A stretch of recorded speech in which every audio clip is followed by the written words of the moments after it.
Imagine yourself as a single dot, and everyone in the world is also a dot, connected to another dot. Our Earth is like one little polka dot among other celestial bodies. Let's forget ourselves and be one with the universe.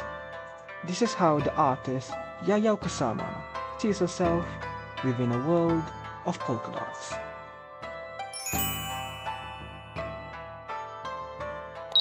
Born on the 22nd of March 1939 in Matsumoto, Nagano, she was a member of a wealthy merchant family who owned a plant nursery and a seed farm. Every day, Yayoi would be spending time in the flower bed with her sketchbook and getting lost in her imagination. She knew, even when she was very young, she was destined to be an artist.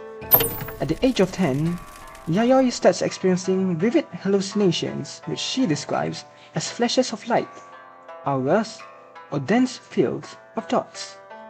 These hallucinations include flowers that spoke to Yayoi and patterns in the fabric that she stared at coming to life, multiplying and engulfing her. Fortunately, creating art helps her calm down and felt more in control.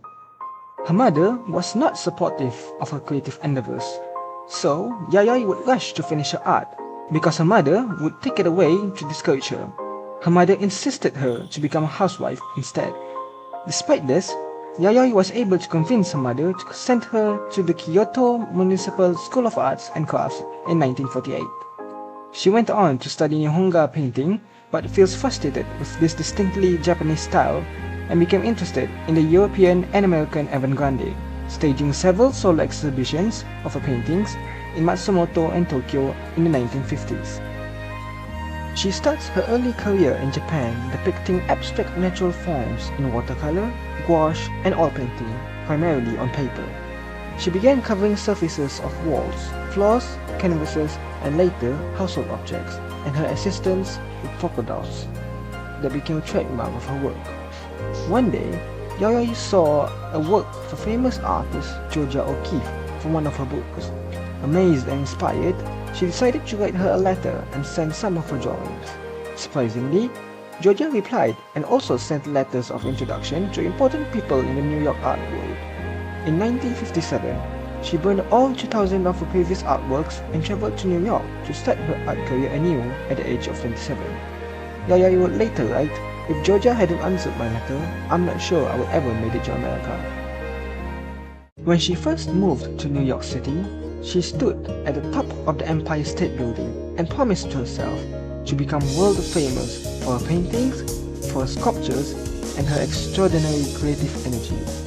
With some struggle, she quickly gained recognition, but like in Japan, most of the artists in New York were men, so Yayoi had to work extra hard to stand out. In 1965, she begins to create her iconic Infinity Rooms, which is a series of immersive installations that uses mirrors and light to create an endless illusion of space. However, in 1973, she returns to Japan and enters herself into a hospital to help look after her mental health. Her artistic style has been heavily inspired by her own experience in mental health she struggles throughout her life, and has used art as a form of therapy and self-expression, her safe space where she could feel at peace. Now in her 90s, Yayoi is famous all around the world for her work, just like she promised herself that day at the Empire State Building.